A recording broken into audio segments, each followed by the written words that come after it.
Macoser, para sus productos Singer y Florencia, presenta con exclusividad este programa de difusión educativa y cultural.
Que presentábamos en Huellas, hablábamos de la manera en que se vivió la Primera Guerra Mundial en San Francisco, esto entre los años 1914 y 1918.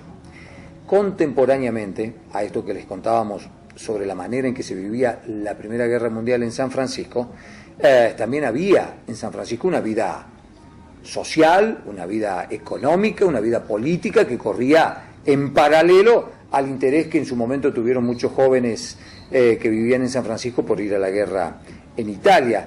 En ese contexto se dieron también luchas políticas, luchas sociales, luchas gremiales. Hay un evento gremial, hay una huelga que se lleva adelante en el año 1917 que es poco conocida, es poco difundida en la historia de San Francisco. Así que sobre esa cuestión vamos a hablar hoy con Arturo. Arturo, 1917, mientras muchos jóvenes italianos pensaban en ir a la guerra, muchos jóvenes de San Francisco estaban en la guerra en Italia, bueno, aquí también había gente que luchaba por sus derechos y se desataban conflictos sociales. Hubo una huelga en 1917, puede ser la primera huelga que hubo en la ciudad o de la que se tenga registro. Claro, por lo menos la primera que nosotros tenemos registrada.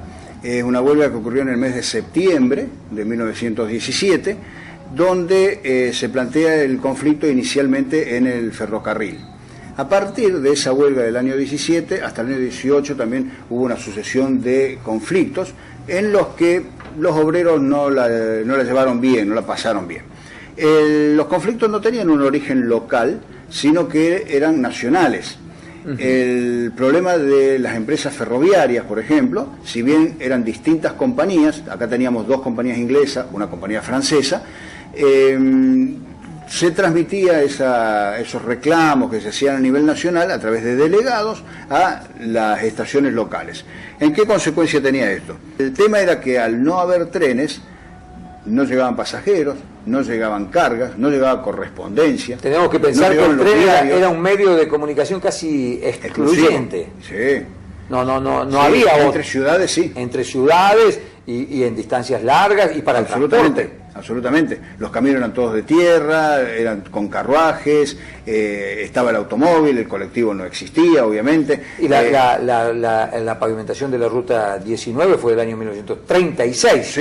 Estamos hablando de 20 para el años año después. 17 y 18 no sabría decirte hoy por hoy qué ruta había pavimentada en el país, ¿cierto? Para esa época. Recién comenzaba a hablarse del macadam, que le llamaban, sí, señor, ¿cierto? Pero en los Estados Unidos, en otros lados. Las rutas de Argentina, la mayoría eran todavía todos caminos de tierra, muy supeditados a que llueva, que no llueva, que haya pantanos, que no. Entonces el transporte por antonomasia era para hacer un parangón, a ver si me equivoco, Arturo, un paro de los ferroviarios en 1917 era equiparable a un paro del transporte urbano, interurbano y de camiones en la actualidad. Y de trenes juntos. Y de trenes. O sea, era absolutamente dejar sin transporte el país. Exactamente. Bien. De todo. De todo. De todo. De todo porque era el único transporte. Porque era el único transporte. Bueno, esto en el caso de San Francisco tiene consecuencias graves porque precisamente en el mes de septiembre de 1917, aquí en lo que ahora es nuestro centro cívico, donde estaba la principal estación de trenes prácticamente de aquel momento, la más céntrica, se produce la llegada de un tren y ese tren llega hasta la estación donde a la vez venía también otro tren haciendo sonar la sirena que tenían ellos con gendarmes. Entonces hay una confusión, se produce una confusión en ese momento en el predio de la estación y se arma un tiroteo. Se produce un disparo, un enfrentamiento en el que muere una persona, un italiano de apellido Stuardi. Un italiano de apellido Stuardi muere, lo atiende el doctor Carrà, lo llevan al hospital, el hospital ya estaba en funcionamiento desde hace un año por esa época, pero Stuardi muere y es, digamos, la víctima fatal de ese movimiento en ese... Era un huelguista. Era un vecino de la ciudad que pasaba por el lugar, porque si tengamos en cuenta que cuando pasaban estas cosas, la curiosidad de la gente llevaba a que vayan a los lugares donde ocurrían los acontecimientos y esta persona recibe un disparo, ¿no es cierto? Un impacto de bala que no se sabe tampoco quién lo hizo y la persona muere. Pasa luego que después de la muerte de Stuardi, la municipalidad le da un sitio en el cementerio municipal para que tenga un panteón así en forma permanente, un nicho en forma permanente, de alguna manera de resarcir lo que había ocurrido con esta persona, que tampoco tenía familiares en San Francisco en aquel momento. A esta huelga de los ferroviarios, que se soluciona semanas después, le van sucediendo otras. Comienzan a plantearse problemas en los molinos, se plantea el problema de los molinos. Ya problemas más de características... Y ya de reclamos salariales más propios, ya más locales. En ninguno de los dos casos, tanto del molino Meteoro, ni lo que era Molino Ríos de la Plata, que es donde está el Colegio San Martín en este momento, tienen respuesta favorable los obreros. Y en el caso del Molino Río de la Plata, en especial, expulsa de la empresa a todo el personal que era contratado, todo el personal que estaba contratado, no el efectivo, sino el contratado, el que había hecho huelga, lo expulsa y luego toma personal nuevo, pero ese personal queda sin el lugar de trabajo. No había leyes tampoco que lo no había leyes laborales, todavía se estaba peleando por todo eso.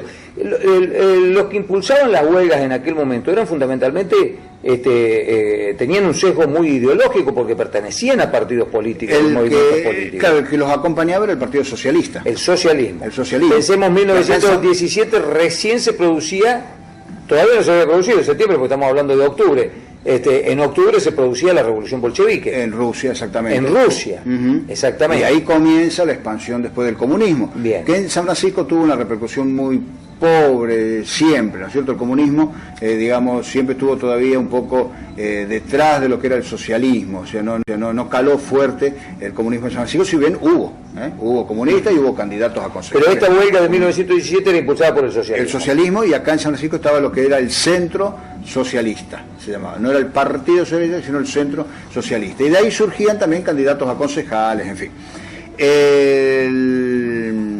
Me decías que hubo otros gremios en conflicto. Y otros gremios en conflicto, bueno, estaban los fideros, sí. ¿no es cierto? Los fideros, en el caso concretamente de la fábrica de Viaba y Tampieri, que tampoco tuvieron ninguna satisfacción, pero fueron los únicos que emitieron un documento de la huelga, donde planteaban por qué hacían la huelga, por qué no les alcanzaba el dinero, por qué sus familias, ¿no es cierto?, tenían necesidades a raíz de bajos sueldos. Y ahí tenemos el testimonio gráfico. Claro, ¿no es cierto? Ahí está, o sea que fueron los únicos que se organizaron como para emitir un documento. Y cuando termina después la huelga, pese a que termina mal, ellos le agradecen al jefe político. El jefe político era la autoridad máxima de la provincia en el departamento San Justo. Sí, tenía un poder muy fuerte. Y era el que manejaba la policía también. No explican por qué le agradecen, pero yo supongo que como él era la persona que tenía la policía a su disposición, a su cargo, no la habrá mandado a reprimir las marchas y las manifestaciones que ellos hacían. Entonces termina la huelga, no consiguen absolutamente nada, pero le agradecen al jefe político eso. Y el otro caso era también en La Calera, teníamos la fábrica de cal, claro, La Calera de Patruco, donde también los obreros pedían una mejora salarial, pero la respuesta de la empresa fue que en razón de que ellos no necesitaban ningún personal especializado, la persona que trabajaba en el lugar no tenía que tener ninguna capacitación, o sea, directamente que era un trabajo bruto y sin ninguna necesidad de instrucción, lo que le pagaban estaba bien pago. Esa fue la respuesta que dio la empresa. Estamos hablando de unos 45 pesos mensuales. Durísimo, ¿no? Porque pensemos que no estaban las 8 horas, no había aguinaldo, no había vacaciones, es decir, las condiciones laborales eran pésimas y un trabajo muy duro, muy fuerte. Y un trabajo muy fuerte, y eso se reflejaba en la ciudad, donde ya había reacción social. Exactamente. Precisamente Girán Rodríguez fue un poeta que hubo en San Francisco, en una época fue redactor del diario Las Voces de San Justo, en otro momento fue funcionario municipal de Trigueros de Godoy, pasados los años, y Girán Rodríguez saludaba de alguna manera a través de las páginas del entonces semanario el hecho de que surgía una conciencia social de los trabajadores en San Francisco, pero alertaba que dice, ojalá esto sea para bien, para conseguir mejoras sociales, y no sea algo que se extralimite y nos lleve a consecuencias, dice, que después tengamos que lamentar. Eso es lo que ponía Girán Rodríguez en aquella época. Bueno, años después tuvimos la huelga del año 29, pero entre medio todavía hubo otros movimientos bastante... Que ya lo vamos a repasar. Sin duda lo que decía Girán Rodríguez, de lo que él decía, lo que sucedió es que, bueno, finalmente después de mucha lucha y de sangre que corrió, las mejoras sociales fueron llegando, gracias a Dios, ¿no? Bien, la huelga de 1917, de septiembre de 1917, la primera huelga de que tenemos registro en San Francisco, es lo que estuvimos repasando en este bloque.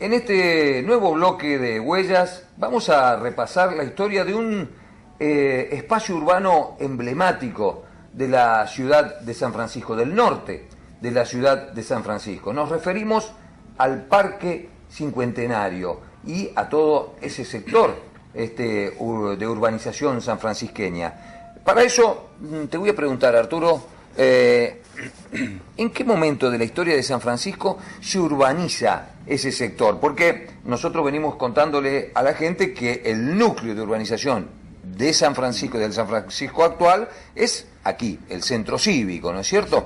¿En qué momento la ciudad se expande y amerita o acredita la necesidad de urbanizar todo ese sector? Bueno, eso ocurre durante la intendencia de Raúl Villafañe. A partir del año 1936, que él está como intendente, comienzan los proyectos y se concretan en el 1938, cuando Villafañe origina 3 plazas en la ciudad. Una es la Plaza Sarmiento, la otra es la Plaza Primero de Mayo, y el otro espacio grande, verde, que había en el momento, era el Parque Cincuentenario. Si bien se inaugura 2 o 3 años después de la celebración de los 50 años de la ciudad de San Francisco. Esto viene en razón de que para esa época es Villafañe el que de alguna manera comienza una urbanización organizada al norte de lo que eran las vías del ferrocarril Mitre. Claro, las vías del ferrocarril Mitre imponían una especie de límite. Era un límite, para el momento era un límite. Si bien ya para esa época había pasado en la traza actual que tiene la avenida Rosario de Santa Fe, la ruta nacional 19, claro, que originalmente se llamaba 18. Justo para esa época. Justo para esa época. El año 36. 36, 37, 38 es la época en la que va avanzando lo que es la ruta 19. No siempre fue ruta nacional número 19. Era 18 antes. Mira vos. Y después se le cambia el número. Que es la avenida Rosario de Santa Fe actual, Urquiza y Cervantes. Claro, eso genera también un espacio de atracción, la ruta para que la urbanización vaya hacia el norte. Exactamente, entonces ahí surge lo que es Barrio Alberione, un barrio que en la actualidad no existe, pero en razón de que originalmente se había llamado Barrio Alberione porque la familia Alberione tenía grandes tierras por aquellos lugares y se hizo el loteo sobre ellas.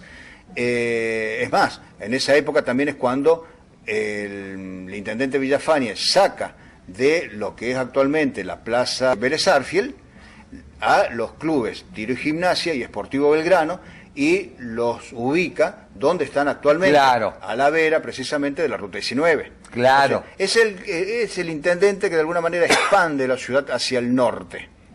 Arturo, y cuando uno habla del Parque Cincuentenario, en mi caso personal, y seguramente muchas de las personas que nos están mirando, tendrán presentes fotos donde se veía un lago. ¿Esto fue concebido originalmente de esta manera? Claro, el proyecto del Parque Cincuentenario se debe en parte, a una persona muy dedicada a la actividad de los viveros en San Francisco, que era un señor de apellido Monzoni. Sí. Él participa en el desarrollo de este proyecto con lo que tenía que ser el arbolado del lugar, cómo se iban a distribuir los árboles, qué es lo que se iba a hacer. No era exactamente el parque como se lo conoce hoy, ni como fue tampoco hasta los años 70 en que desaparece el lago que había en el lugar. ¿Para qué se hizo el lago? El lago fue con la idea de hacer un sitio de recreación, por un lado. Él tenía un doble propósito también, y además fue, podríamos llamar, la primera laguna de retardo que hubo en San Francisco. Tenía una doble finalidad. Tenía una doble finalidad. Recreación, pero también era útil. Claro, porque precisamente lo que más se inundaba en aquella época era también el sector norte de San Francisco. Claro, a partir la del laguna centro nuestro, y todo claro, de lo que era la laguna del Bayo, pleno centro de la ciudad de San Francisco. El agua se canalizaba hacia aquel lugar y se mandaba mucha agua a lo que eran barrios todavía, que no existía frontera como existe tampoco al día de hoy, pero esos barrios se inundaban, de modo tal que, creando esa laguna en ese sitio, donde también antiguamente ahí funcionaba el basural, se erradica el basural de ese lugar y se lleva luego a la zona sur de la ciudad, hasta donde lo conocimos hasta hace unos 20 años atrás, y en ese sitio es donde se hace el lago como laguna de retención, que tenía una compuerta que administraba luego el uso del agua. Claro, cuando llovía acumulaban agua hasta un cierto punto y después la dejaban salir pasar vía canales. Vía canales controladas. Claro. ¿Qué había más en el parque? Con la tierra del lago se hicieron montañas, que eran un atractivo, donde los chicos incluso iban a jugar, en fin, había juegos, había una parquización muy importante, se colocaron muchas esculturas de escultores de la época, de aquella época algunas de Borgarello, de Vance, ¿no es cierto?, que eran los originales, los primeros escultores, ¿no es cierto?, que tuvo San Francisco, y en la esquina de San Lorenzo y Uruguay, sí, actuales, donde, en las proximidades donde está el busto de Eva Perón, estaba la casa del parquero. Ahí vivía una familia que tenía a su cargo el cuidado del lugar. No solo la mantención, sino también el cuidado. Claro, y había portón para entrar. En determinado momento se cerraba. Bien. Pero la gente de aquella época apreciaba mucho el parque, lo cuidaba y evitaba todos los tipos de destrozos que vinieron en años siguientes. Se tapó en algún momento la laguna y en los años 90, ¿qué pasó con...? Bueno, todavía con antes de eso, sí, nosotros tenemos que los fines de semana, o en los días feriados, en los momentos que había libre, había gente de San Francisco que poseía botes y se iban con los botes al lugar para navegar. Sí, esas son las fotos que uno tiene claro, y que seguramente estamos reproduciendo en este momento. Como fauna de la laguna, digamos, teníamos peces, claro, había, ¿no es cierto?, mojarrita, todo, que los chicos iban a pescar, ¿no es cierto?, para consumir, claro, incluso, eran inagotables. Bien, entonces era de alguna manera lo del Parque Cincuentenario. E ir a tomarse una foto en el Parque Cincuentenario era algo emblemático para familias, para los amigos, los soldados que hacían el servicio militar en San Francisco, en el distrito 42 entonces, se tomaban fotografías también en el parque. Claro. Era el sitio, digamos, privilegiado de la ciudad.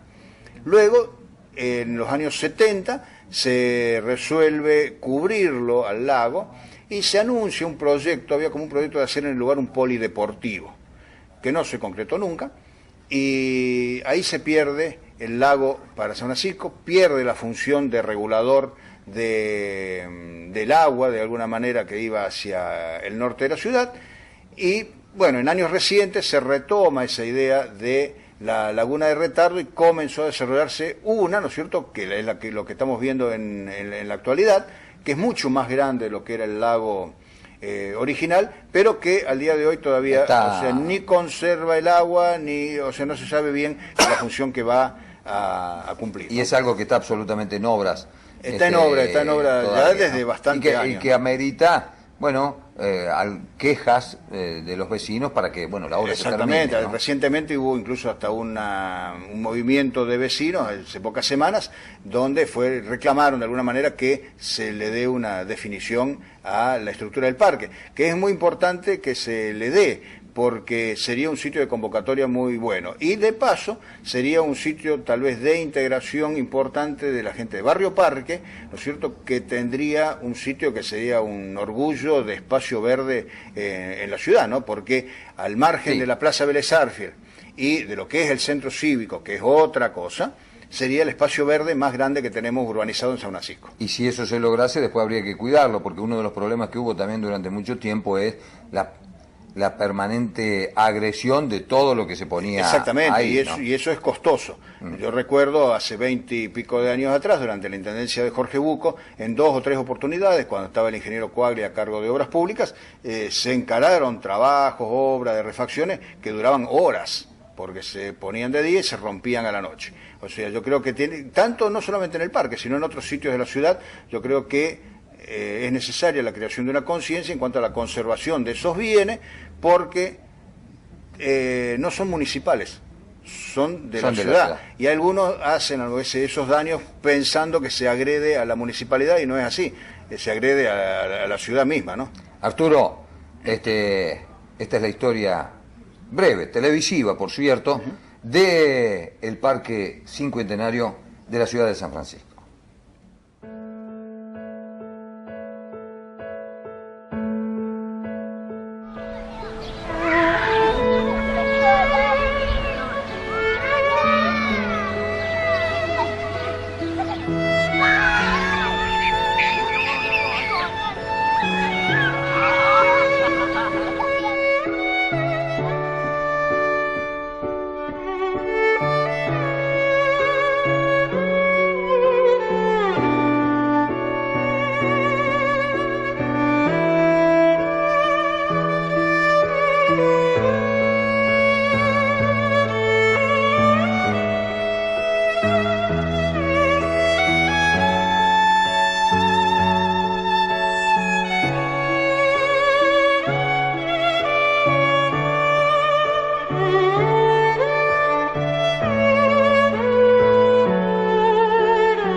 Alcocer para sus productos Singer y Florencia. Presentó con exclusividad este programa de difusión educativa y cultural.